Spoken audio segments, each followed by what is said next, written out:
Yes, bwana, mambo ni vipi bwana? Mambo ni aje? Karibu sana kwa mara nyingine kwenye channel yako pendwa kabisa, channel ambayo inakupa updates na habari mbalimbali ambazo zinazidi kujiri na kutrend sana kwenye mitandao ya kijamii. Bwana, baada ya ukimya wa muda mrefu kutoka katika kikosi cha wananchi Dar es Salaam Young Africans, sasa ni kuelekea katika mchezo wao wa kesho dhidi ya Singida Black Stars, licha ya kukosekana kwa wachezaji wengine ambao wameenda katika majukumu ya timu zao za taifa, ikiwemo wachezaji kama Ibrahim Abdullah Baka, lakini pia Dickson Jobu, Djigui Diarra, skin protector Dr. Khalid Aucho, Kennedy Musonda,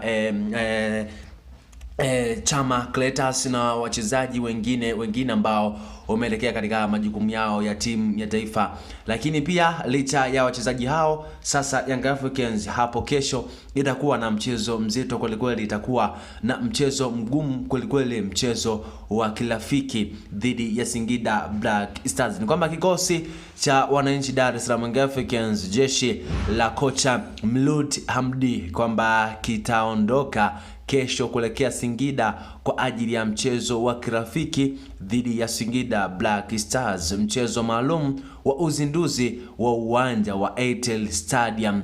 Young Africans leo wanaendelea na program zao za mazoezi wakiwa Dar es Salaam, na kesho asubuhi wataelekea mkoani Singida kwa ajili ya mchezo huo wa kirafiki, mchezo ambao Young Africans kupitia kwa afisa habari na mawasiliano Ali Kamwe aliweza kuzungumza kwamba wao ndio wanaenda kufungua uwanja kwa ushindi dhidi ya Singida Black Stars, licha ya kutokuwa na wachezaji wao muhimu kabisa ambao wameenda katika majukumu yao ya timu ya za taifa. Ni jambo la kusubiri na kuona kipi ambacho kinaenda kutokea katika mchezo huo Young Africans dhidi ya Singida Black Stars. Ikumbukwe Young Africans yamekuwa na matokeo mazuri mbele ya Singida Black Stars, ambapo mchezo wao wa kwanza katika msimu wa 2024-2025 Young Africans aliibuka na ushindi wa bao 1-0, bao la Pacome Zouzoua. Lakini pia mchezo wa raundi ya pili Young Africans alifanikiwa kuibuka na ushindi wa mabao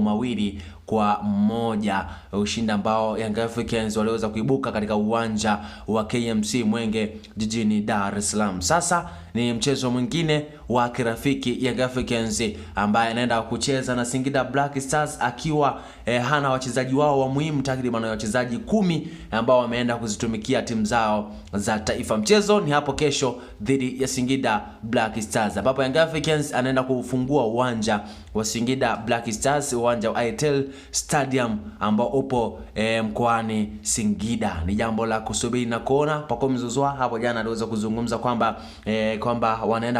wanaenda kupambana kwa ajili ya kutafuta heshima yao, lakini pia kwa ajili ya kupata ushindi wao muhimu. Lakini pia goalkeeper Abdullah Msheri naye aliweza kuzungumza na kuweka wazi kwamba wataenda kupambana wao kama wachezaji, kuhakikisha wanafanya vizuri, kuhakikisha wanashinda mchezo huo wa kirafiki na kuendeleza ubabe wao mbele ya Singida Black Stars. Endelea kubaki karibu na channel yetu ya BR TV ili uweze kupata updates na habari mbalimbali ambazo zinazidi kutend na kujiri kwenye mitandao ya kijamii. Endelea kusubscribe, lakini kushare pia na